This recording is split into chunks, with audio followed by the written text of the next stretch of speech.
Nightmare Narratives here. I've put a lot of care into bringing these classics to you, and I'd love to know where you're listening from. Feel free to leave a comment, and if you're enjoying this, a like would mean a lot. Now, sit back and enjoy the show.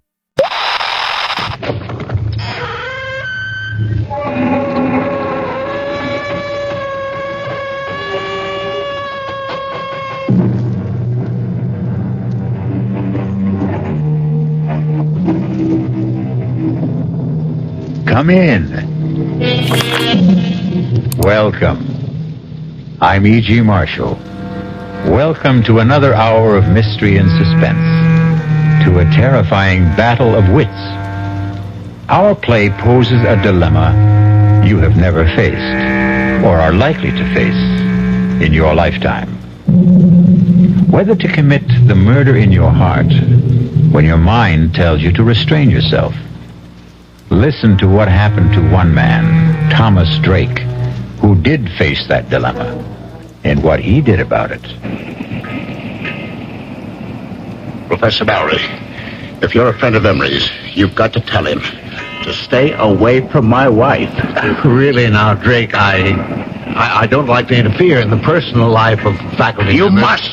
You must tell him, or I won't be responsible. I don't want to kill him, but I don't trust myself. Come now, Drake, sensible people don't solve their marital problems like that. With murder.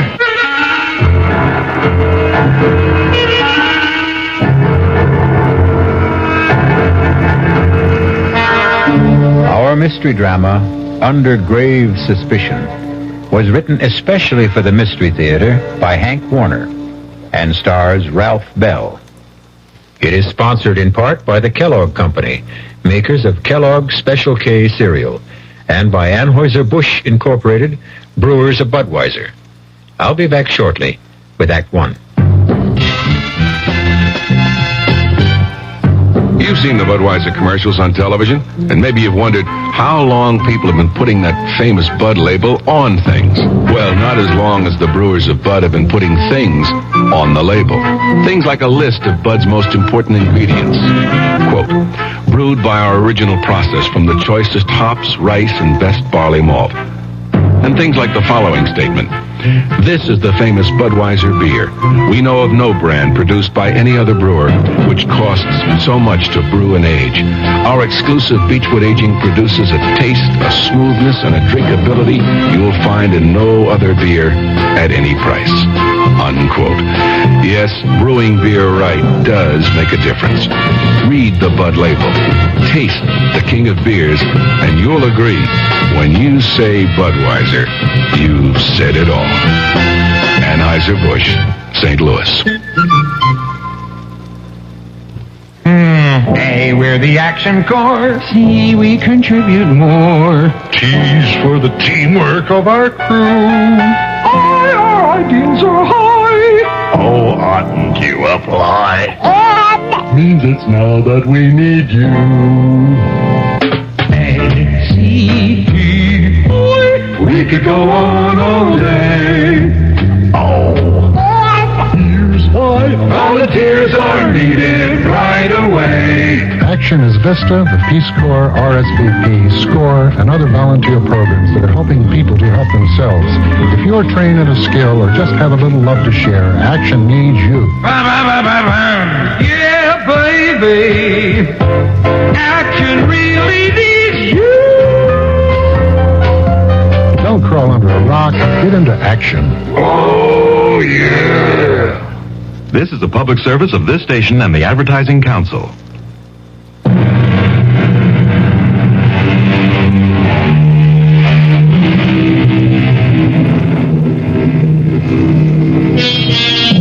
Have you ever returned home late one night and listened in the still darkness, tense and trembling, hoping and praying that you would not hear the whispered passions of your wife and the stranger, fearful that you would not control a blinding fury to kill? That man getting out of the car on that dark, dead-end road on the windswept bluff overlooking the desolate Long Island Sound beach, hurrying by cloud-veiled moonlight down the winding footpath through the scrub pines and brush to his isolated cottage, is Thomas Drake. Despondent, depressed. I should have telephoned, given us some warning that I'd be home a night earlier. But deep down I had the feeling that I still couldn't trust her. And I had to find out. I hurried towards the cottage, wondering why there were no lights on. Wondering whether she was asleep, alone, or with. I walked around from the back of the house, across the gravel mound, toward the waterside porch steps, not caring whether the crunch of my footsteps could be heard inside. The only other sound was my pounding heart and the surf washing the loose gravel off the burn. The half moon slipped behind a bank of black clouds, and in the darkness I tripped over the shovel left lying on the gravel. I kicked it away. I went up the porch steps to the front door. I tried it. It was not locked. I stepped inside and listened. I called out, "Marianne!" The bedroom door was closed. I opened the door. I stabbed at the light wall switch. The ceiling flooded. An empty made-up bed. I went to the kitchen. Turned on the light. It was swept and tidy. The counter, the sink, the stovetop, bare and dry. Not a trace of food particles. No lingering cooking odors. The dish mop, dish towel, bone dry. I needed a drink to calm down. I reached for the bottle of bourbon in the kitchen cabinet. Poured myself a stiff one. Wondering where she was. The drink only added fuel to my slow burn. I flushed with waves of anger. I had to get out in the air to think. I put out the house lights, carried the bottle and the glass to the porch, and settled down to wait. The cool onshore wind on my face. The moon playing hide and seek with the dark clouds. The lights of Connecticut blinking across 10 miles of black water. The old field light alternating beams of green and red. It was restful. But as I nursed the bourbon, I couldn't altogether get her out of my mind. My thoughts wandering back in time, wondering if she'd left me or would, once again like the first time, before we were married. And were living together in my apartment on Manhattan's swinging east side. Two modern, sensible singles, willing to give it a try.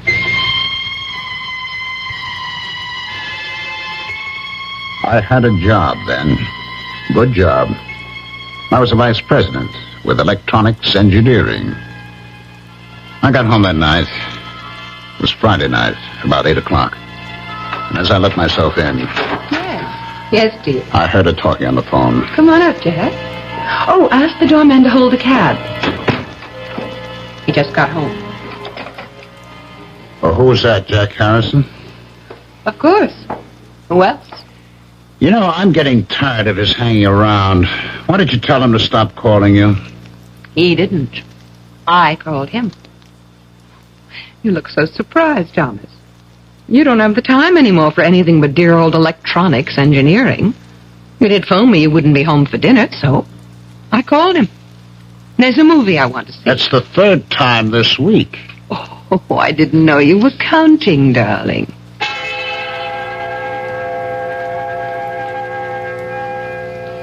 I waited that night, watching television, dozing fitfully. My mind going back to the smiles and looks they had exchanged as they left. I could see them after the movies going to the Purple Camellia for nightcaps, and the wild rock of the panting cougars. And then senses-stimulated bodies pulsating with savage beats. To spend the night with him.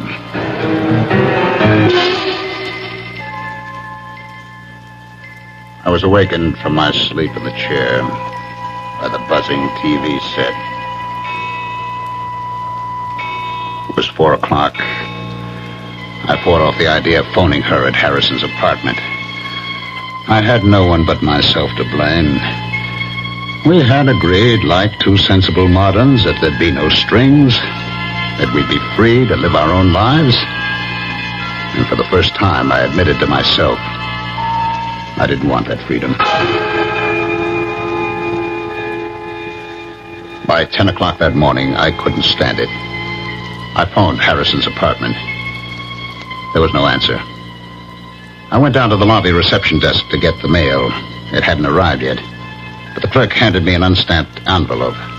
My name and apartment number on it, in Mary Ann's handwriting. I tore it open. Dear Tom, I'm sorry. I think it would be best for both of us to call it quits. I'm going away. There was no date on the plain white notepaper. No imprint of name and address, no forwarding address. Just signed, Mary Ann. I refused to believe it. I hurried right back up to the apartment, to her bedroom closet. Her clothes were gone. I got through the day somehow, in a daze. But the next day, when I went out to get the Sunday paper and returned to the apartment, there she was, unpacking. I changed my mind. Let's have a drink. Want to tell me? There's not much to tell. He told me he has a wife, 3 children in Connecticut, that she won't let him go, so he couldn't marry me. Marry you? You want to get married?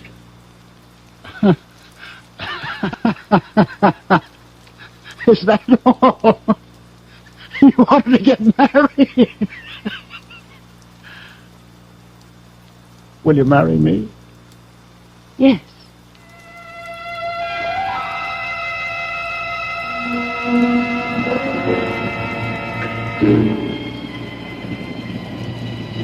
Now, here I am, waiting once again. Like two sensible moderns, we adjusted to marriage. We seemed to be making a go of it.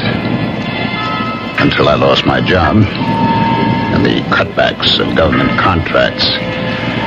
We subleased the apartment, moved to the cottage to make the rounds of electronic firms on Long Island. I sat there on the porch, waiting once again, looking up and down the beach. And suddenly I saw a flashlight about 100 yards down the beach. It moved around, but it did not advance. And then it went out. I listened. The crunch of footsteps on gravel, carried by the wind, grew louder. I could make out the silhouettes of a man and a fishing rod on his shoulder. He was alone, hugging the waterline. As he came abreast, I called out, any luck? It was Professor Mowry of the State University Marine Laboratory at nearby Flax Pond. Oh, not a thing. I was hoping to pick up a striper. Line got snarled and the reel too tangled to bother with tonight. Well, I'm just having a nightcap. Did you join me, Professor? Yeah, I could stand one short one. Getting a bit nippy. We talked. He sipped his whiskey. I don't know how many I had. He talked about projects at the Marine Lab, the need for more state funds for research on wetlands, water pollution, erosion. He knew I was trying to get relocated. Had given me a letter to an executive at the Grumman plant. Hear anything from Grumman? No, not a thing. I've about exhausted the job possibilities on Long Island. I spent yesterday and today in New England. Well, thanks for the drink. I'm sure the job market will open up. Say hello to Mrs. Drake. Thanks again. Dr. Mowry. Yes? Would you do me a favor? Favor? Well, you're a friend of Emery, Richard Emery. I know you know him. But are you a friend of his? Well, he's one of several new young chaps doing postdoctorate work at the Marine Lab. It's a small group, and we're all more or less friendly. I mean, will he listen to you as a friend? Listen? Yes. Tell him to stay away from my wife. What? Emery? Your wife? That's right. Don't ask me how I know. Little things, I know. I come home tonight, she's not home. I know. Well, it's a rather personal matter. I don't feel I have the right to meddle in the personal affairs of a faculty member. If he doesn't, I'll kill him. Now, Drake, don't talk like that. Sensible people don't solve such problems like that. That's what I always thought, but now... Look, Drake, if you don't mind my giving you some advice, why don't you just get a divorce? Or separation? You just tell Emery to stay away from her. You must tell her, Mallory. You must. I don't want to kill her, but I'm afraid. There'll be a breaking point. You tell him, Mallory, tell him. If you don't, you'll share the responsibility. Now, Tom, you're overwrought. You'll feel better in the morning. All right, I'll talk to Emery. Thanks. Good night, Tom.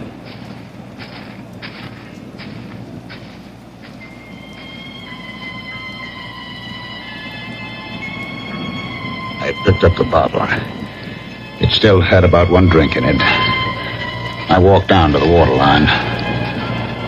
I swallowed what was left in the bottle, and with swelling anger, I flung it into the waves. I turned back towards the cottage and stopped. I saw a flashlight down the beach. I could make out two persons walking towards me. And then the light was out, and silhouetted against the night sky, two forms embraced as one. And then, carried by the wind rising out of the northeast, I heard the teasing laughter of Marianne.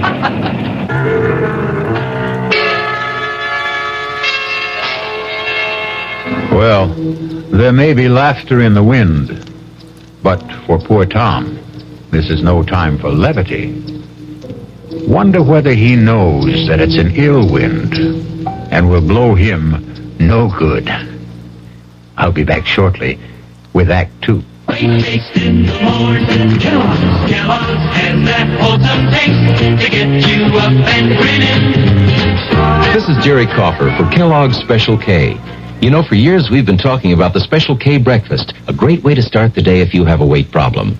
You may have seen or heard our latest commercials, which symbolize the problem of being a few pounds overweight by using this ball and chain. That's the sound effect.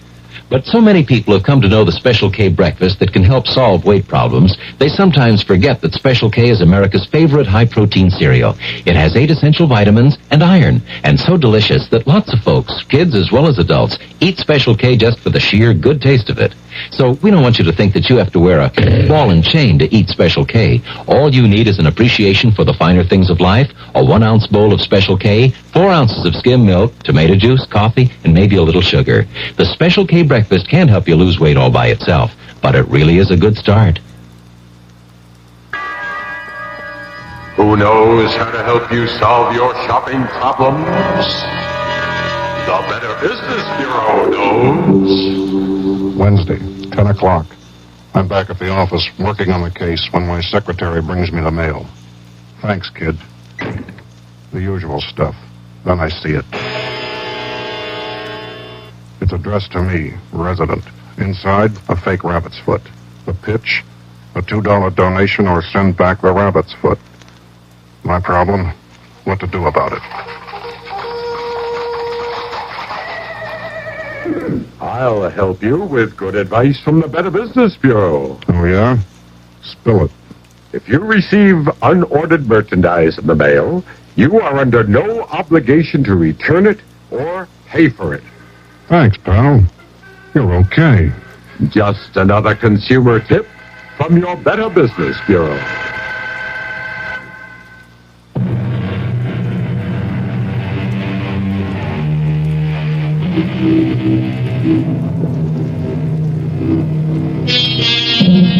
Now, what's a fella to do? Poor Tom Drake is in the dark and all at sea, wondering where he ought to be or not to be. But let's not blow the man down. Just lend me your ears, and we'll listen.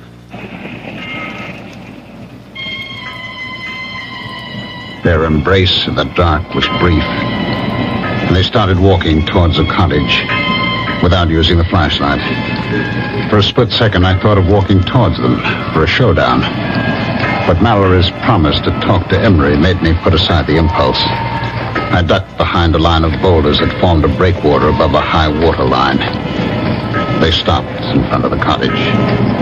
From behind the boulders, I watched and listened. That was a good hike. Yeah. Let's go inside. Oh, let's sit out here for a while.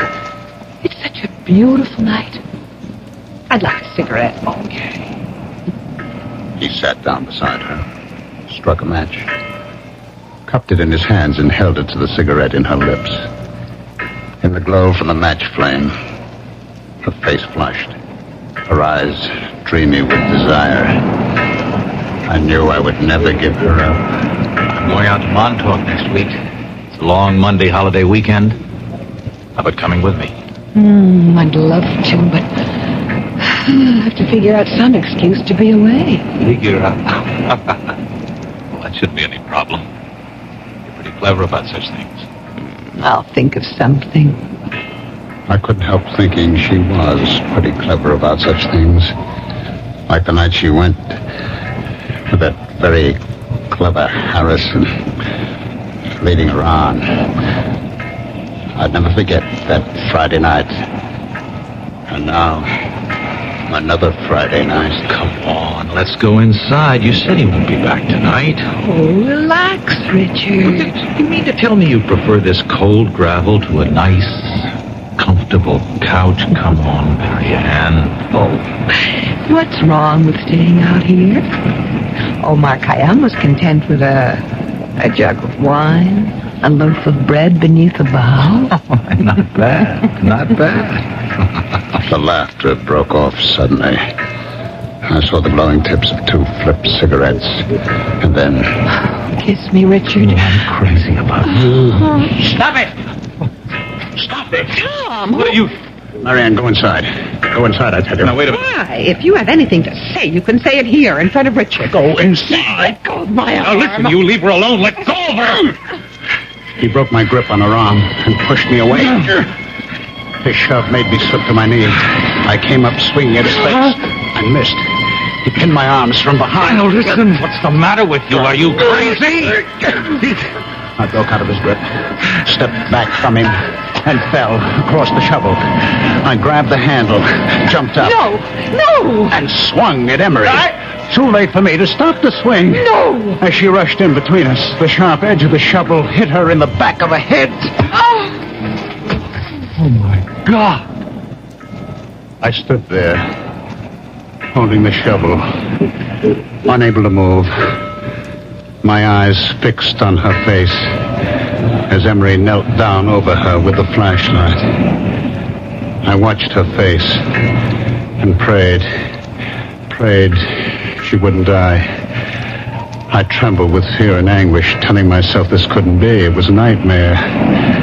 Emery turned the flashlight on me, studied my trembling lips, my glazed eyes fixed on Marianne. She's dead. I heard him, but didn't answer. I couldn't take my eyes off her. Drake, did you hear what I said? She's dead. You killed her. You better go in the house and call the police. I looked at him, puzzled. My mind, my eyes, my memory playing tricks on me, wondering who he was. Harrison? Jack Harrison? Mocking me, The night he took her to the movie, telling me, we'll be back. What's the matter with you, Drake? Don't you hear me? Call the police. I'll tell them. I'll say it was an accident. She tried to steal. I don't think you've heard a word I said. I'll call the police myself. Where are you going, Harrison? Call the... Who's Harrison? I'm Emery, Richard Emery. Drake. I'll be right back. Don't turn your back on me! What? He looked back as I swung the shovel, his mouth open, his eyes unbelieving. He went down. I hit him again. He was still, lying on his face. I staggered, gasping for air, my head pounding, thousands of pinpoints of light exploding inside my head. I sank down on the steps of the porch, holding my head in my hands, trying to clear my head, groping to recall, understand what had happened to me, to them. Slowly, the horror of it all returned. Marianne was dead. I turned the other body face up. It was not Harrison. It was Emery.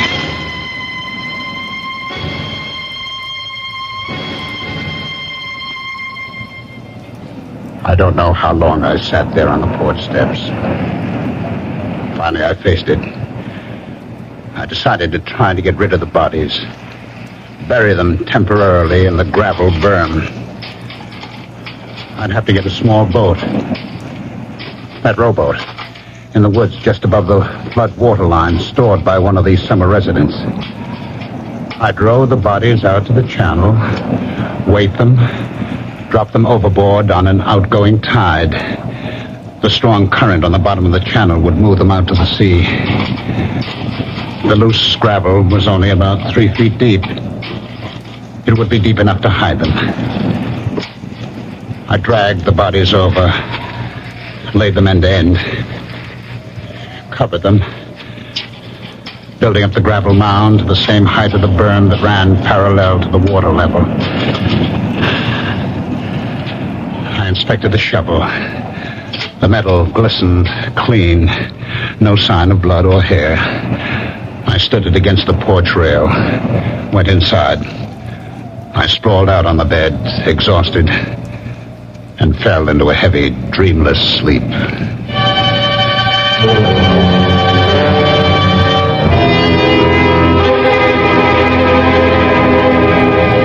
I woke up the next morning about an hour after sunrise. My mind clear, instantly aware of what had happened, what I had done. I jumped off the bed, went to the porch door, looked at the gravel graves on the berm. It looked natural, peaceful, like a cemetery. I knew what I had to do. I put on the coffee, showered, changed my clothes. Became aware that her clothes were still hanging in the closet. I got the old note she had left me on that weekend with Harrison. Read it over and over as I had my coffee on the kitchen counter. I turned on the radio for the weather. The Bureau reports Hurricane Gilda moving past Cape Hatteras, leaving a devastating I placed the note on the counter, the Carolinas. carefully spilled a spoonful of coffee on the counter, wetting a large corner of the paper, and then blotted it with a paper towel. I knew I'd have to keep checking the weather, but first, get rid of her clothes. I put them in a large plastic garbage bag. I knew I'd have to stay close to the cottage until I got rid of the bodies. Lay in a supply of food, so I drove to the supermarket, put the clothes into the collection bin of the Salvation Army on the parking lot. I did my shopping and was back in less than an hour. I went up to where the rowboat was on the bank of trees. It looked all right. Aluminum, light enough to drag. The oars were in it, and burlap fish bags, strong enough to hold the rocks I'd use for weights. I'd have to wait until dark to move the bodies. In the meantime, I could move the boat. It was a couple of 100 yards. I placed the boat on top of the grave. By nightfall, the Coast Guard was sending out small craft warnings, and all through the night, I was glued to the radio for weather checks, feeling trapped, helpless to do what I had planned. I finally fell asleep on the couch.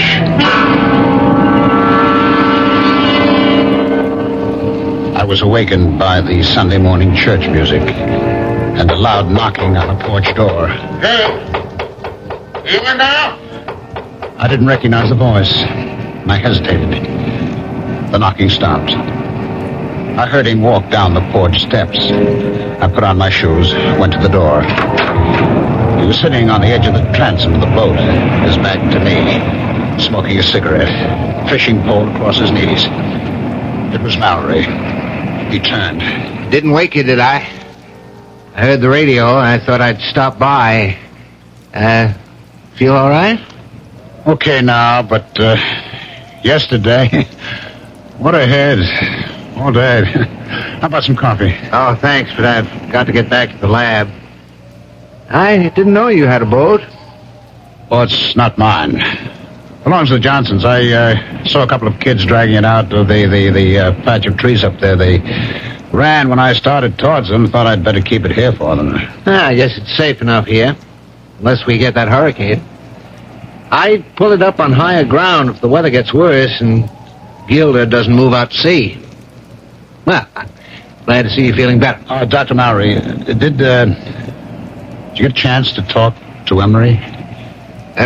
No. Matter of fact, I haven't seen him. I stopped by his room Friday night after I left you. He wasn't in. I left a note to call me. Didn't hear from him all day Saturday. Wasn't in Saturday night. Not in his room this morning either. It's not like him to go off without a word. I've been thinking over, Dr. Mallory. It's no use talking to Emery. I can't keep it tied to me. She's left me. Oh, did she? I'm sorry. Perhaps for the best. Well, she didn't get home Friday night. Left me a note. Found it in the kitchen Saturday morning. Is she leaving you for Emery? She didn't say. I see. Well, I'm sorry, Drake. I really am.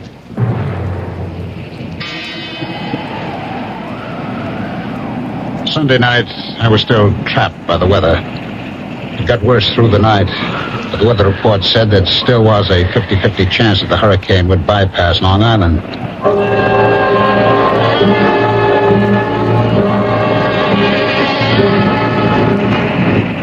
About noon the next day, the wind died down. I stood there by the rowboat, wondering whether I should take the chance in broad daylight. Long Island Sound was still, calm as a lake. I heard a helicopter coming across Crane Neck. Routine patrol of the shore. I could read Suffolk Police. And then Dr. Mallory coming down the beach towards me. I stood there waiting for him. Well, I'm glad I found you home, Drake. I just been answering more job ads. Yeah, have you heard from Mrs. Drake? A letter, perhaps? A phone call? Why, no, I haven't. Well, I'm getting really concerned about Emery. No one at the lab has seen him or heard from him for 3 days. This morning, I looked through his room. His clothes, his suitcases were there. But I can't understand. I was hoping if you'd heard from Mrs. Drake and knew where she was, I'd ask her if she had any idea about where Emery might be. Well, I do have her mother's phone number in Ohio and her sister's in Connecticut. If you don't mind. You want to call from here? Thanks, but I'm on my way to the village hall to see Police Chief Raymond. I stood there watching him make his way along the beach to the village hall at the old field lighthouse, wondering just what he'd tell Chief Raymond. Well, you know what they say. The path of gory murder leads but to the grave. What do you suppose will happen to Tom Drake? Will he be like that comedian who murdered people with stolen jokes and was hanged by his wits' end?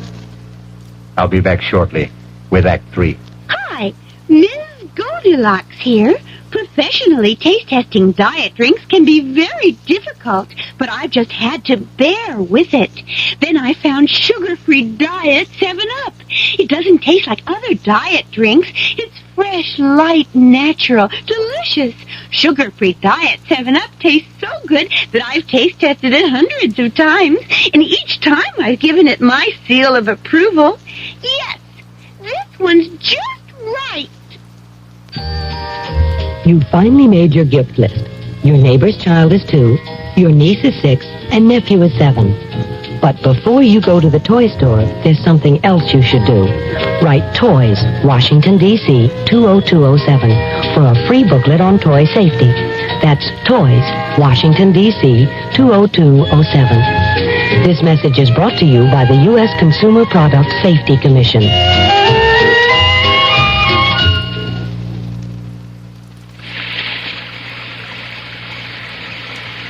Sometimes a gentle rain in one place adds up to a raging torrent in another. A torrent that can uproot lives as well as trees. To remedy the things that can be remedied in a disaster, America has a unique emergency force, the American Red Cross, America's good neighbor. Red Cross is on call 24 hours a day, every day, to cope with emergencies, whether they're on the next block or a continent away. Most of the help that's given is from volunteers. The money's from volunteers, too.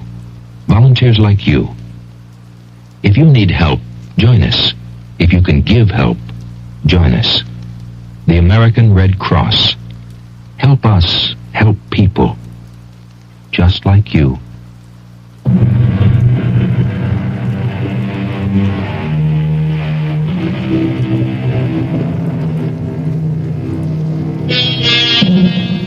The lot of most policemen is not a happy one. Wonder how Police Chief Raymond will receive Professor Mallory. Will he use the right bait and make a haul, or lose hook, line, and sinker? Let's follow our troubled professor and find out. What's this all about? Emma said to tell me it was urgent. Well, I mean, it's not a matter of life or death, is it? I hope not. Ooh, you sound like you're not so sure. I'm not, but I am getting worried. Somebody been stealing typewriters and lab equipment again? No, Chief. Well, this may sound odd, but a member of the lab faculty seems to be missing. Oh? That's so. What do you mean, missing? No one's seen him since Friday afternoon. Well, this is only Monday. Yes, but he was not in his room Friday night, Saturday night, Sunday night. He didn't show up in the lab today. Well, what about his weekends? Did he have them free? Oh, sometimes, when scheduled. He was not scheduled to be off this weekend. Uh-huh. The chap he rooms with, Garrison, says he saw Emery Friday noon. But Garrison was off this past weekend. He got back Sunday night. I saw Garrison this morning. He wasn't surprised or upset over the fact that Emery hadn't spent the night in his room. Mm-hmm. It wasn't the first time. Do you know that cottage the Drakes rented? Yes, I do. It belongs to Howard's. Was that the one? What about it? Well, last Friday night, I was out casting along the beach. On my way back to the lab, Drake invited me to stop for a nightcap on the porch. He'd already had quite a few. I had one drink with him, and he asked me, was I a friend of Emery's? And he asked me, the way he put it, would I do him a favor? Mm-hmm. Go on. What he wanted me to do was for me to tell Emery to stay away from his wife. Now, did he explain that? Did he mean Emery was annoying his wife, or did he mean they were having an affair? My first impression was that it was more or less a dalliance. Well, that's kind of par for the course in this university town, you know. Yes, perhaps, but I told him I'd prefer not to get involved in personal affairs of faculty members. And what'd he say? He said if Emery didn't stay away, he'd kill him. His exact words. Of course, he was very drunk when he said it. I told Drake to calm him down, that I'd talked to Emery. Yes, I see. Well, now, what about Mrs. Drake? Was there anything said to indicate whether she was inside the cottage while Drake was blowing his top this way to you? No, there were no lights on inside. Matter of fact, Drake made it clear that she was not home. He implied, without mentioning Emery by name, that she was out somewhere with him. Well, in that case, she could have some idea about where he might be. That occurred to me. I went back there yesterday morning with that in mind. And did she? She wasn't there. Drake told me she'd left him. He said she didn't come home at all Friday night. He said he found a note from her in the kitchen Saturday morning. Well, that's quite a coincidence, to say the least. Did the note say she'd gone away with Emery? Well, Drake didn't show me the note, but as much as said there was no mention of Emery. Have you been to the cottage since yesterday? I stopped there on my way here. Drake says he hasn't heard a word from her. No mail, no phone call. Well, I asked him, would she perhaps have gone to her parents' home, to a relative? He gave me these phone numbers. Oh, yes, let me see that. Ohio and Connecticut. You think we ought to call them? No. I'll drop in on Drake. I'd rather he made the call. You see, if we can't locate Mrs. Drake and you don't hear from Emery, that leaves us with 2 missing persons. We'll put out an all-points teletype alarm, full descriptions and photos. I'll keep you posted, Mallory.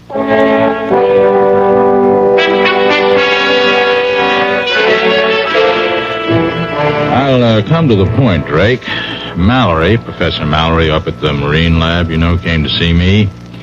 And he's a bit worried about the absence of a faculty member, one Richard Emery. There's no use being delicate about this, Drake. From what he told me, it does look like Emery and your wife ran off together, doesn't it? Yes, it sure looks like it. Do you mind if I see that note she left you? Oh, no, not at all. It's on the kitchen counter where I found it. We went into the kitchen. He picked up the note, studied it carefully, looked at the back of the paper, felt the coffee stain. When did you, discover this note? Saturday morning. Well, that stain's some coffee spilled from my cup as I was reading it. Oh, I see. You mind if I, look around? Oh, go right ahead. I followed him into the bedroom. He looked through her dresser, the closet, the night table. Well, her clothes are gone, all right. I was looking for a letter she might have received from a friend or relative, you know, inviting her for a visit for a few days or a week. I mean, did she mention such an invitation to you? No. Well, if she did get such a letter, she could have taken it with her. I mean, have you called her parents or her sister? Well, frankly, no. I was hoping I wouldn't have to do that, when she'd come back, or write or phone. Well, if they don't turn up in a week or two, we might perhaps go on the assumption that they're dead. You see? And start a search for their bodies. You don't think... Well, look, Chief, I was drunk when I told Mallory... No. I don't think you killed them. Of course not. What would you do with the bodies? Bury them out there? Let's not get morbid about this. You don't think I'm going to call out the tractors to scrape down the gravel, do you? Oh, by the way, how long are you planning to stay on here? A couple of weeks. All right. Well, now keep in touch. I'll call you if anything develops. Phone me if you get a letter or a call from your wife. I followed him out. He looked at the rowboat, studied the sky. You know, I'd pull that little boat up higher beyond that low ground back of the house. I wouldn't be surprised if we get some of Hurricane Gilda before night's over. Better keep the radio set on the Coast Guard reports. I watched him go down the footpath, across the low ground behind the cottage, and then uphill to where his car was parked, top of the bluff. It was not till he was out of sight that I stopped sweating.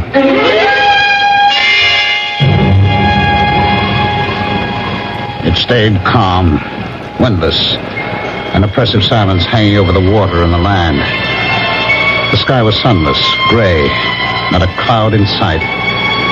I'd heard of the calm before the storm, but I'd never seen it. I filled the kerosene lanterns, got candles ready. Gale warnings, Cape May to Block Island. High tides 3 to 4 feet above normal with flooding along lowland. By late afternoon, all up and down the sound, white caps galloped shoreward from as far as the eye could see. Treetops swayed and twisted in the whistling wind. The waves crashed higher on the shore. It started to rain hard. Windswept sheets of water lashed the roof and the shingled siding. The lights went off. I lit the lanterns and candles. Winds 50 to 60 knots. Residents alerted to evacuate low-lying shore areas. The door banged open, and the wind picked up the rowboat, sent it rolling side over side across the low ground behind the house. I stood with a lantern on the gravel berm, watching the waves inching closer, lapping the foot of the gravel mound, loosening gravel in the backwash. And then I heard the phone ringing. I went to it, picked it up, still watching through the open door, the waves breaking over the gravel. Hello? Hello, Drake. This is Police Chief Raymond. What the hell are you still doing out there? Didn't you hear the evacuation alerts? Oh, the phone fell out of my hand. I saw waves crashing over the grave and ran out. Now, Drake, you listen to me carefully. There's been a breach in the shore about a quarter-mile down the beach. Get the hell out of there. You'll be cut off. You hear me? Are you there? Hello? Hello? I must have gone dead, that idiot. Well, better get going to the motorboat.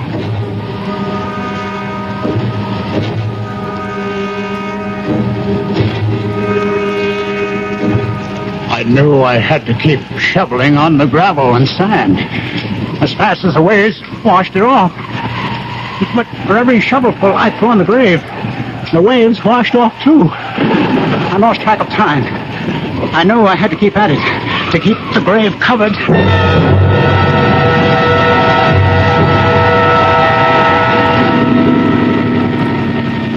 Head in close to the house, Mallory. Yeah. Drake! Drake! All right, let's go ashore. Nose it into the bank. You better bring your flash. All right.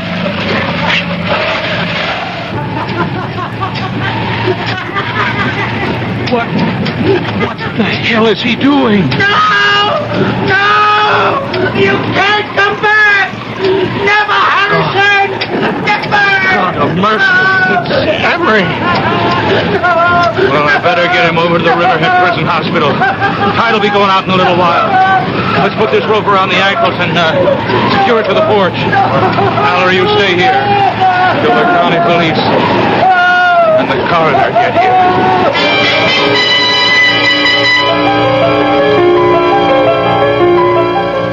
Chief, I'm at the morgue at Riverhead.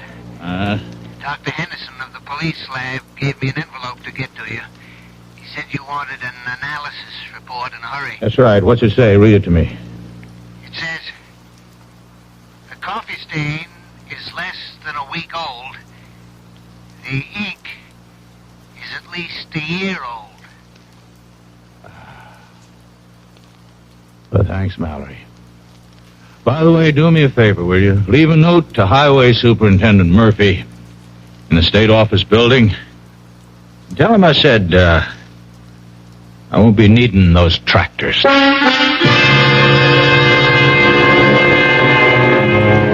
Well, imagine. What do you think of that police chief? Isn't he the fishy character? Anyhow, we didn't have to scrape bottom. I'll be back shortly. Hello, this is Goldilocks. It seems like only yesterday that I was a little girl tasting porridge. You know, this one's too hot. This one's too cold. And now I conduct taste tests on diet drinks. And there's one I must tell you about. Sugar-free Diet 7-Up. It has a fresh, natural, delicious taste. It drives my taste-o-meter crazy. Sugar-free Diet 7-Up. This one's just right. Answer on. I'm building a kite out of tissue paper and it's beginning to rain. What do I need? Umbrella or plastic kite? Answer on. How many children are born with birth defects? 250,000 a year in the United States. What's being done? The March of Dimes supports research, medical service, and public education programs. How can I help? Answer on. Like me, the March of Dimes needs money for answers. Give to the March of Dimes.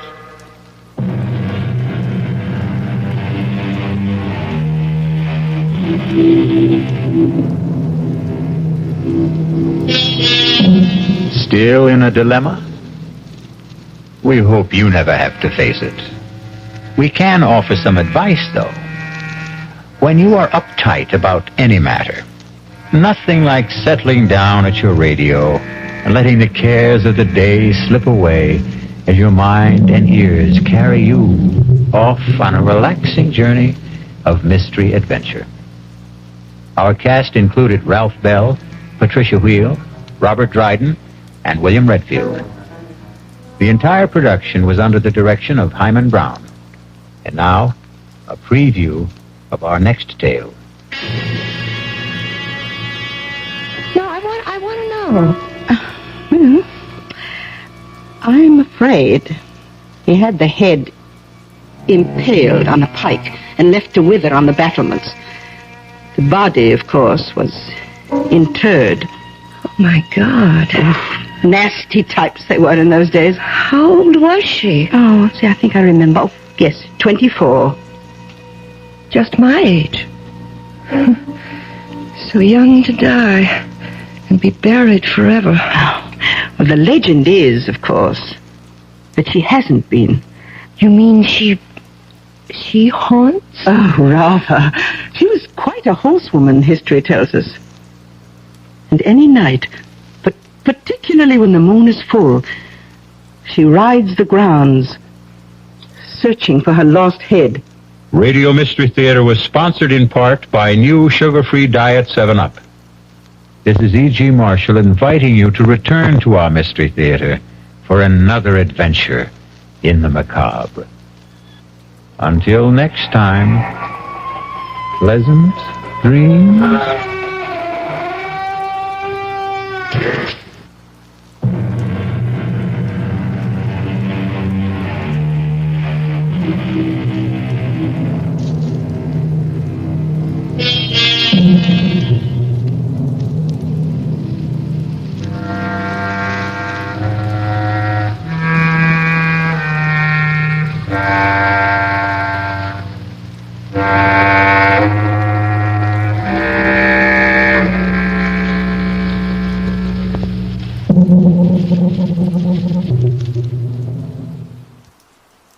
I'd love to know where you're listening from. Feel free to leave a comment, and if you're enjoying this, a like would mean a lot.